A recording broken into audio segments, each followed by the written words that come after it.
Hello everyone, my name is Drew McCachran and this is the 10-Foot Pole.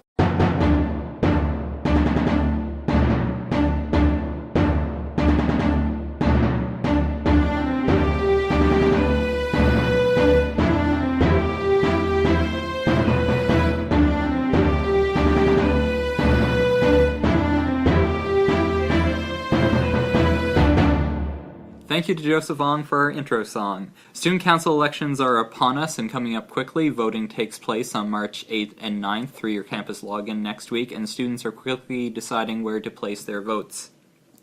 One of the most important decisions they will have to make is who to vote for SU president. The SU Executive Bylaw Committee describes the duties of the president as being the CEO and official spokesperson of the SU.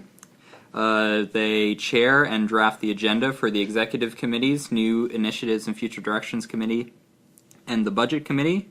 They serve on both the Senate and the Board of Governors. They set strategic directions and objectives as well as pursue new initiatives. And they liaison between the university administration and student affairs as well as groups outside of campus. This year there are two candidates for president who are sitting with me now. Emma McDermott is a third-year bio student who for the past 2 years has been a science rep on the SU Council, and third-year business student Nate Hood, who is the current and outgoing VP Student Life, and before that served a year as the business rep. If you want to say hi and introduce yourselves any further. Hi, my name's Emma. As Drew said, I am a third-year biology student with a minor in chemistry, and I've been science rep for the past 2 years, as well as serving on the street team. Yep, I'm Nathan Hood. I am a third-year business student, as Drew said. I am the current VP Student Life, and I was the business rep in the past, and I've served on just about every committee you can serve on. There's a lot of them. Okay, now to start off, I think we'll give you each some time to basically go over the main points of your platform, and after that we can bring it in for more discussion and debate. But for this point, you have the floor, and we're not going to interrupt you except for time constraints. And Nathan, why don't you start first? So there are 6 main points to my platform. The first is campus conversations. This is an idea I heard about at a conference in May. Memorial University does it, and what it's basically supposed to do, it's supposed to bring students together with the policymakers and the decision makers, so that if we want to affect change in certain areas, it's a lot easier for students to do that. I think one example where this would be very beneficial are the recent posts on Facebook about sexual assault at UPEI. Obviously, the student union can only do so much to resolve the problem, so it would be great to bring in student affairs and security so that we can have all of these parties together and discussing how we can improve in that area. I'd also like to review, rework, and rethink how we do communications. So right now, I think we do approach communications kind of as a one-way street. A lot of it is the student union sending out a lot of information without actually getting information in return. And so when we don't get feedback, we don't know what's working, what needs to be improved, or what's good and what we should keep on doing. So that's one thing I'd like to do, change the thinking around that. Another thing I would like to do is create targeted communications. So what this would be is communicating the information that students care about to students. So Voluntinder does this to a certain extent with volunteer opportunities, where we match them with volunteer opportunities based on their interests. So this would basically be the same thing, but with communication. I'd like to develop a nationwide event plan bank for our clubs and societies. So this would make it easier for clubs and societies at UPEI to partner or to share ideas with clubs and societies from across Canada for events. One big example was Quidditch this summer. I know a lot of people told me they wanted to have Quidditch, but we weren't sure how to do Quidditch. So this would be one of those ways to kind of make it easier for them to figure out how to do these events. I would like to invest in the Wave. I think it's a business that's been doing better, but I think if we want it to continue doing better, we need to start investing in it. While we have been able to cut down on our expenses, I think revenue growth is not really a big thing that's talked about. And so if we're not actually growing our revenue, we're not growing as a business, so we'll not get more successful. So one of the things I'd like to do, for example, is replace the bar. Make it more like the bars in Charlottetown. All the bars are straight. This way, when you go to a wet dry, we can put more bartenders at the bar. You don't have to wait 10 minutes to be served. And that way we can start to sell more drinks and we can boost revenue in that area. I'd like to introduce a proposal for council restructure. Travis Gordon had actually done up a lovely report on council restructure. I think there are some great ideas in that, and I'd like to bring it to council in the fall. His ideas, my ideas, and hopefully have a genuine discussion on how we would like to move forward with council. I'd like to promote innovation within our organization. So right now, the way I see it, a lot of the new initiatives are tied up at the executive level, which I don't really like. I think innovation is something that we should support throughout the organization. So basically what I'd like to do, I'd like to put money aside so that if anybody has a plan to make our organization better, we have the resources that we can provide to those people, and we're not saying, oh no, sorry, you can't do that because we don't have the money. Because I think there is money there, we just have to set it aside and make it known that's for that purpose. And last but not least, I'd like to support students in the event of a strike. So I do have some friends at Nipissing University. They recently had a strike, and what happened was their course schedule got condensed. So what this meant was that they had to learn all the same material in a much shorter period of time, which is very hard for them to do. So what I'd like to do, I'd like to set aside a fund, and I was actually talking to some people from the university today about possibly doing this. We would want to subsidize tutors. So basically, students still have academic supports outside of the classroom in the event that there is a strike and they don't have access to the profit they used to. Okay, and now Emma, the points of your platform. So I have three main points in my platform. I think that the UPEISU currently offers a lot of amazing services that students are not always aware about. So a lot of them focus on communication and improving the services that we have before starting new initiatives. I think we need to have more collaborative events. So with athletics, student affairs, IRO, residents, right now the IRO is doing a beach party through Beach Blast, and I think that's an awesome way to incorporate them into it and have a collaborative event. So I'd love to see more of that in the upcoming school year. I think this will also help to decrease event overlaps as well, so there's not two competing events happening on the same night, dividing students on which one they're going to go to, as well as theme weeks landing on top of each other. I'd also like to see Street Team better utilized. For those who don't know, Street Team is the committee under VP Student Life and the Director of Communications, and it is in charge of bringing engagement through various events and excitement to the UPEISU campus. We have done some restructuring this year, which I think is an awesome idea to get us to focus on programming as well as the future directions of communications, but I think we do need to also keep our emphasis on going out as a street team to have that communication platform, as we've only been out once so far. So as well as including these small committee structures, I think we need to keep the emphasis on the going out and engaging with the students, as well as I think they can also take on Outreach Week, which is currently handled by the New Initiatives Committee. So I think Outreach falls right under the street team's portfolio and should be moved to that. Finally, I'd like to bring back the monthly event calendar in the glass box across from the Wave. I think this would be a very central place where students can walk by and see what's going on fairly easily, as well as all the clubs and societies can add their events to it. I'd also, with the new UPEISU website, which our current executive has done a lot of work on, as well as with the Director of Communications, so props to them on that.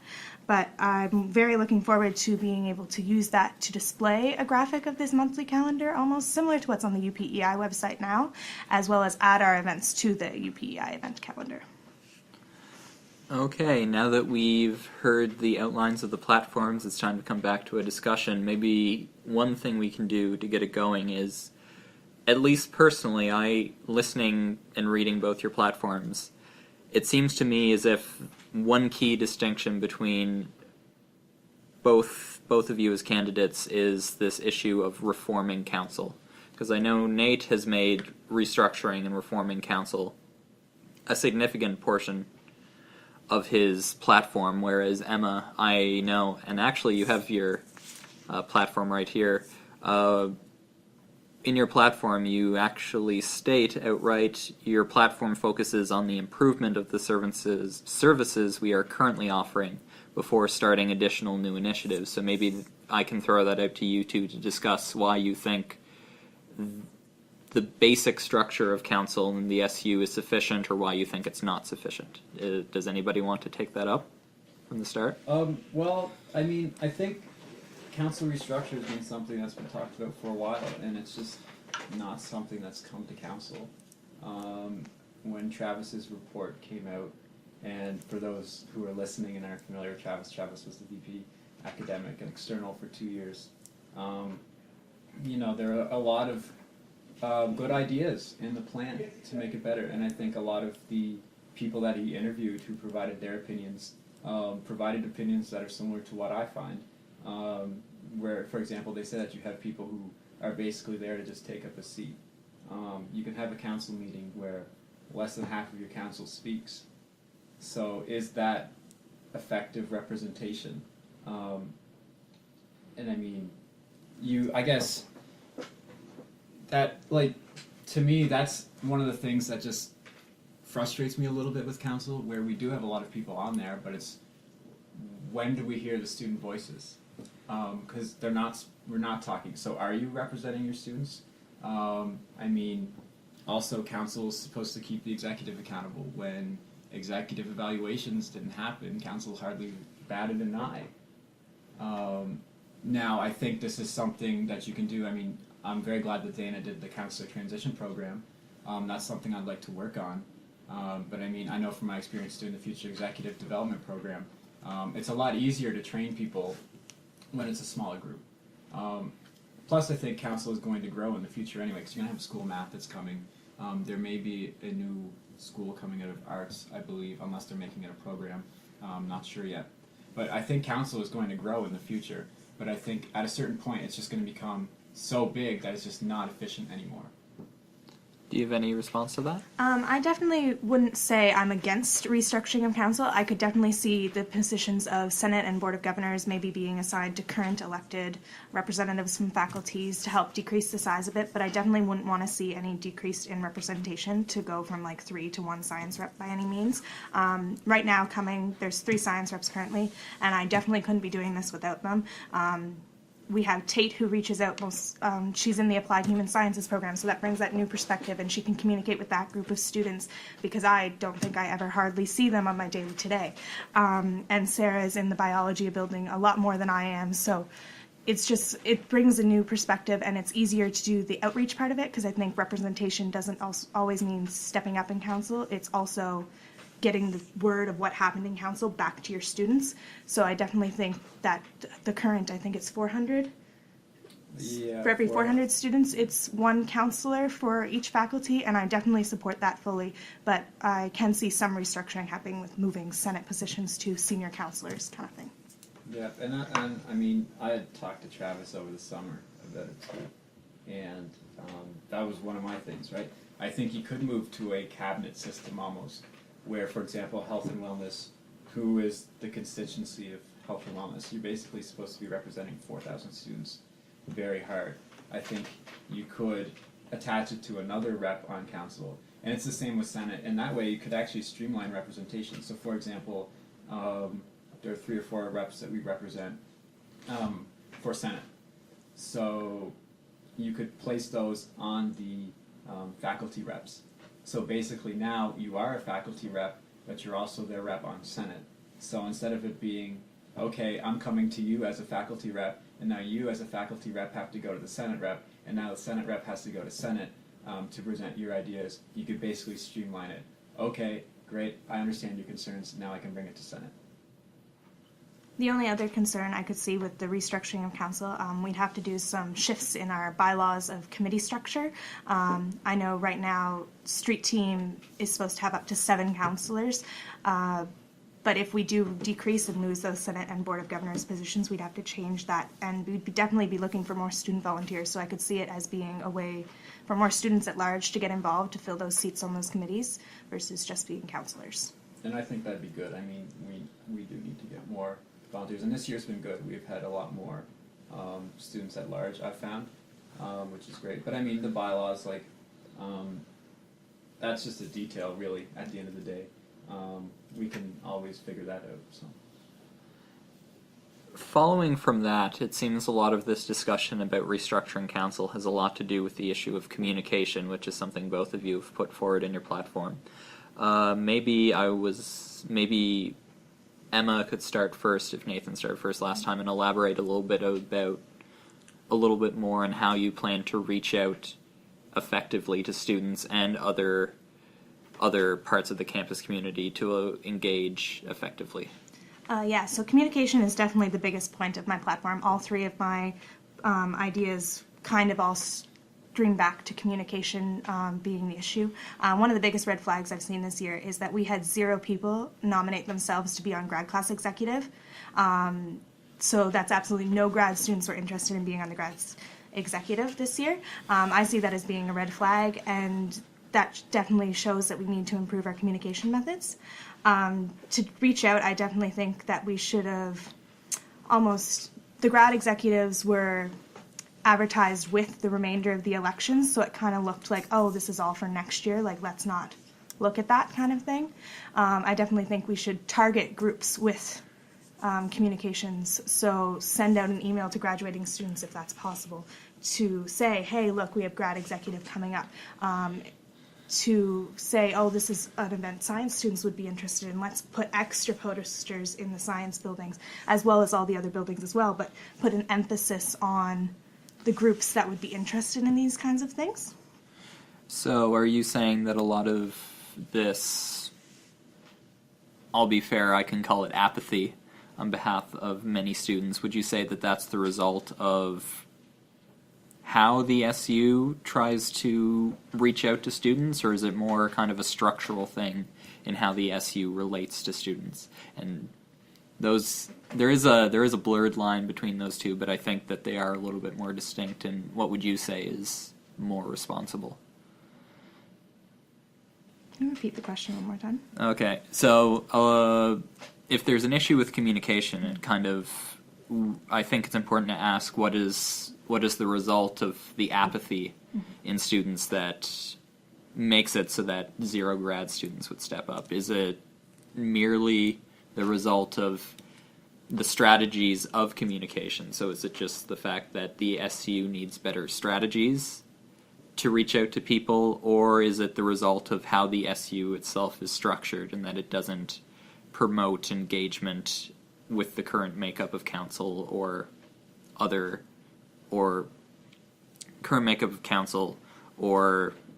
through elected or hired positions? I think students today are bombarded in every direction by communication. There's so many groups that are constantly at students saying, hey, look at this, look at this, look at this, look at this. Hey, you should do this, you should do this, you should do this. And it's kind of almost things just go one ear in, one ear out the other. So I definitely think we need to streamline our communication to put emphasis on groups. So I would say it would fall more on strategies versus structure. The director of communications transition has been wonderful, and I'm really excited to see that position go into its 2nd year. And yeah, students are constantly bombarded with so many events going on all the time. So I think we need to find a way to put emphasis on the bigger events and say, hey, like, make sure everyone kind of knows about it. It's a really hard thing, I understand. But I think by taking little steps so students who are interested can easily find out the information is definitely the way to go.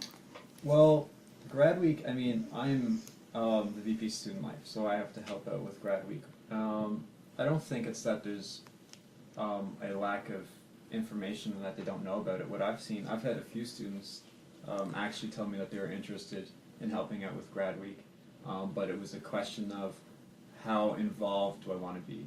A lot of them didn't want to be involved in an executive capacity.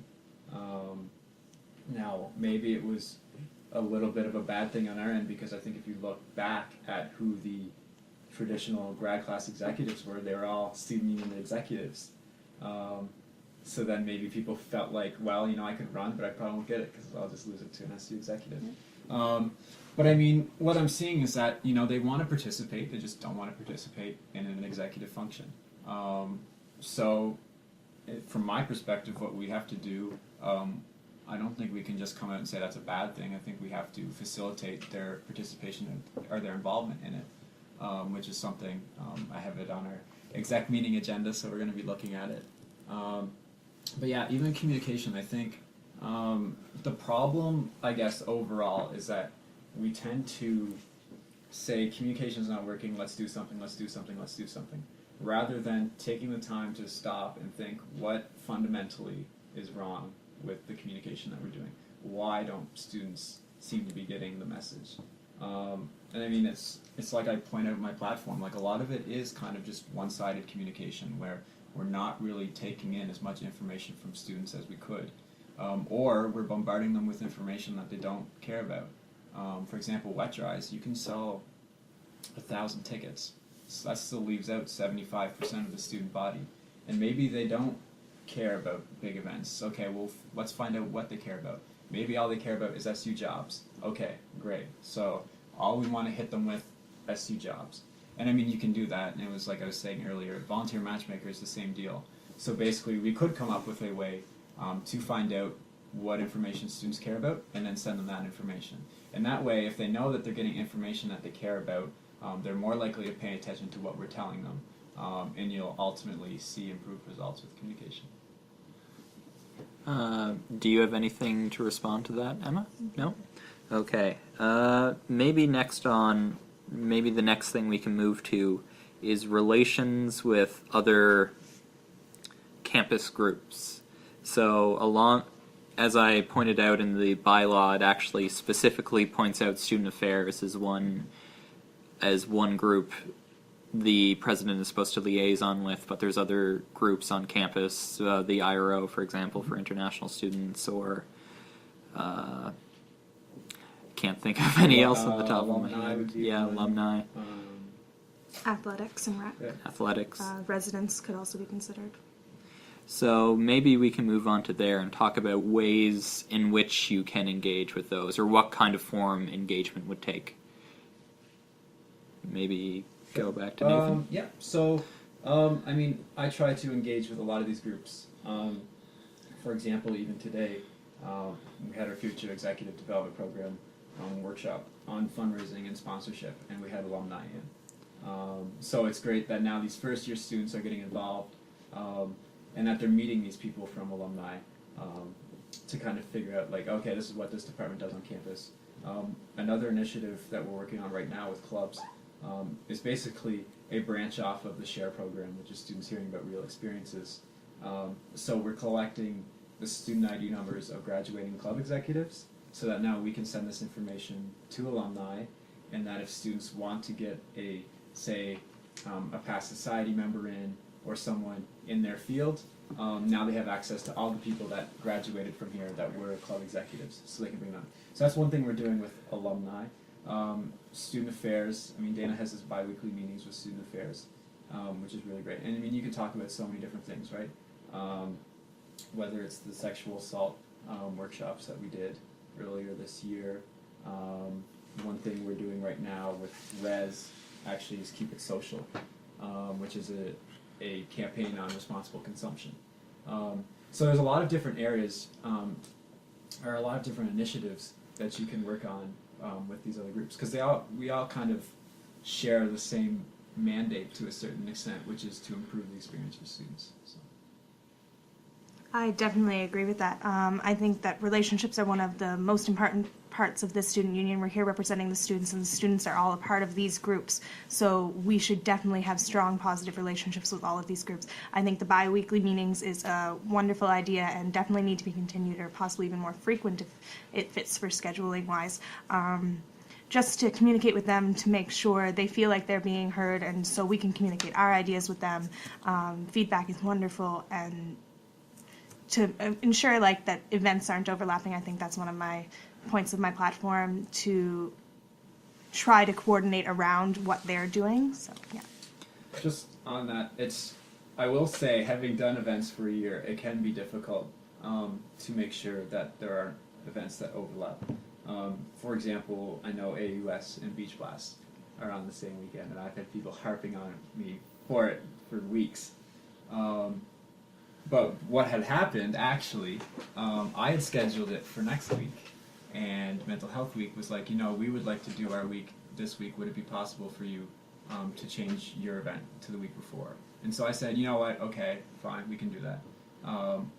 What I didn't know, AUS was not on my radar at the time. I was never told that this was something I should be aware of when scheduling Beach Blast. So then all of a sudden people are telling me late January, hey, this is the same weekend as this, you need to change it. So I mean, I tried to do what I could. We looked at possibly starting the tournament earlier so that students could come and play in the tournament and then go to AUS. Ultimately, I don't think that was what they wanted because they wanted to be able to play the tournament at the end of the weekend on the weekend. But I think it's very hard to guarantee it in that sense. Even Dana, for example, it was very funny because Sex Week and Outreach Week was on the same week, right? And then we both had to end up pushing our campaigns back to the next week for both completely different reasons. So when you work with these different groups on campus, sometimes it can be hard because, for example, one group could have everything that they need done to move forward, but then another group needs more time. So okay, well, let's accommodate this group.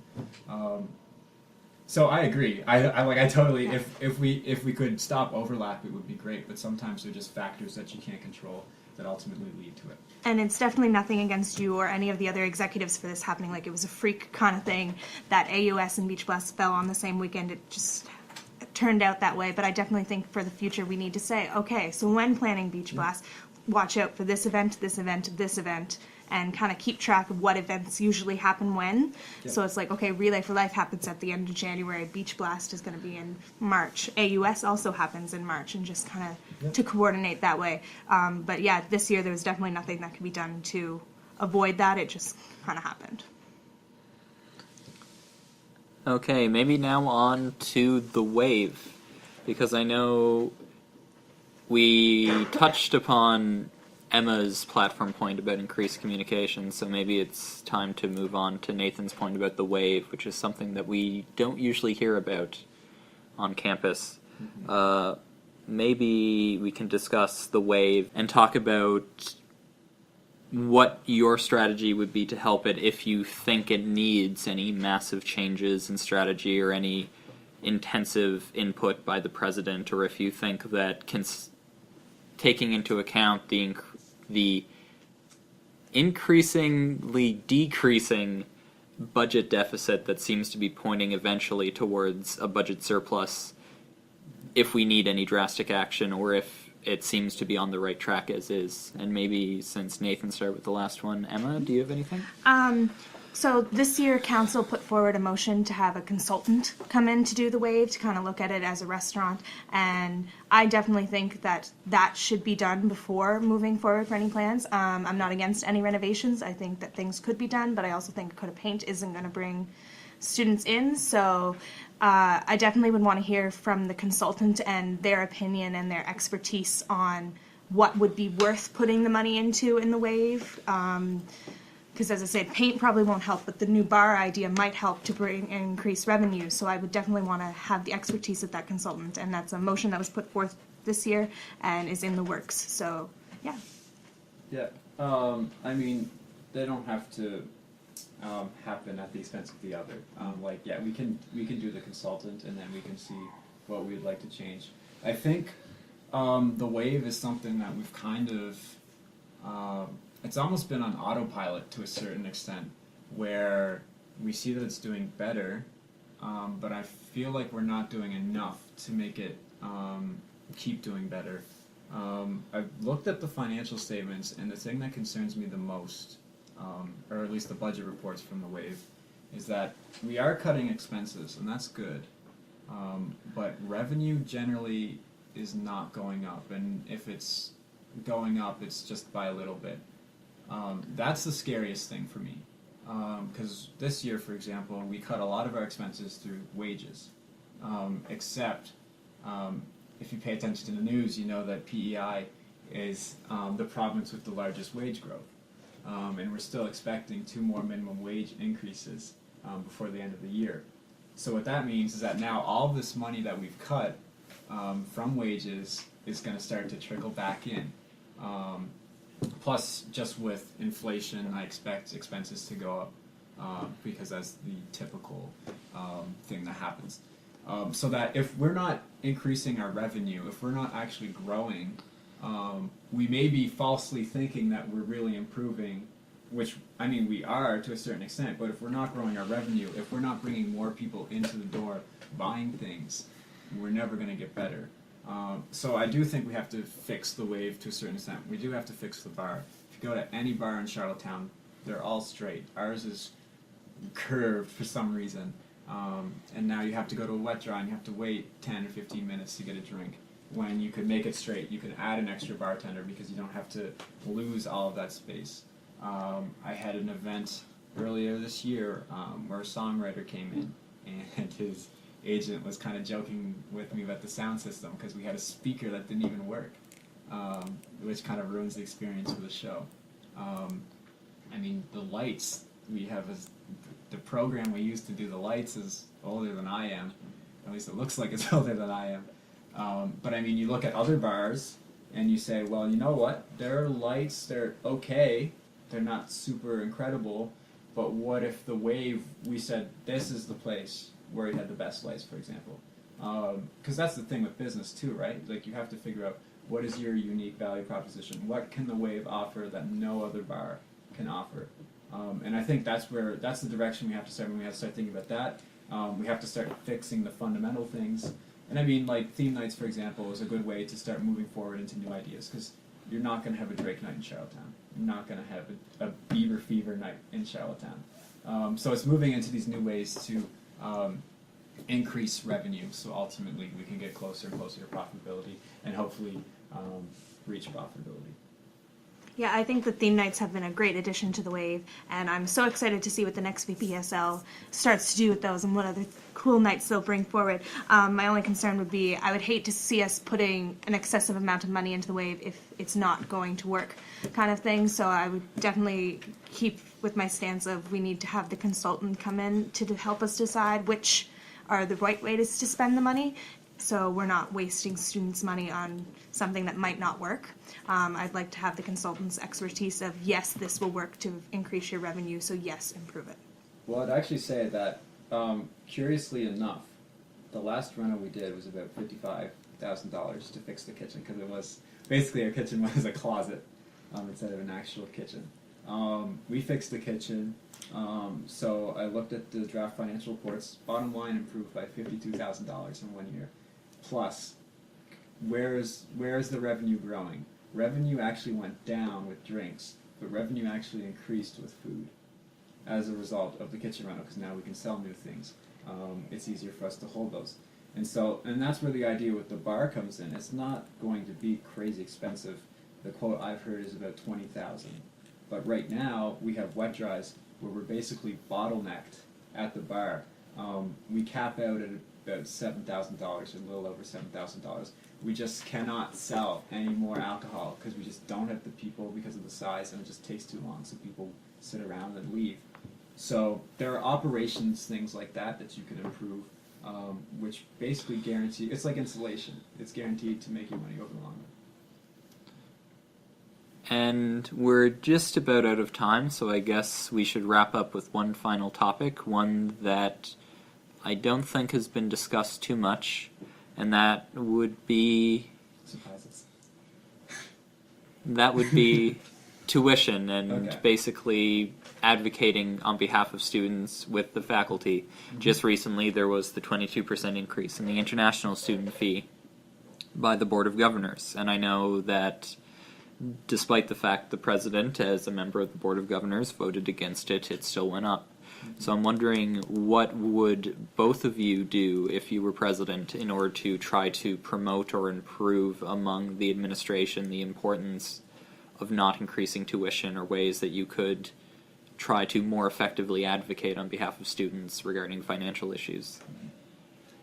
Anybody want to start? Well, it's very difficult, especially at the board level, because, like you said, Dana and Pierce both voted against it, but there are only two people of a board that's much bigger. I think, well, we do have some policy on tuition. For example, we have external policy on a tuition cap. So basically tying tuition increases to CPI increases, so that we're not increasing tuition by incredible amounts each year. But I think one of the problems is that the university's their financial position, I guess, is a little bit weird right now. I know that the pension is one of the big hot topics, and it will be during the faculty negotiations as well. And that's one of the things that takes up so much money that they need to always be funding, because there are more people trying to access it, but less people pay in. So it's a weird setup, because you can lobby the government on it.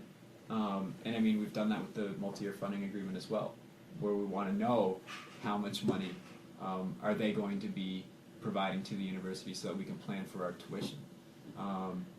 But I think really it depends, like, can the university resolve their issue with the pension plan? Because that's where a lot of money's going.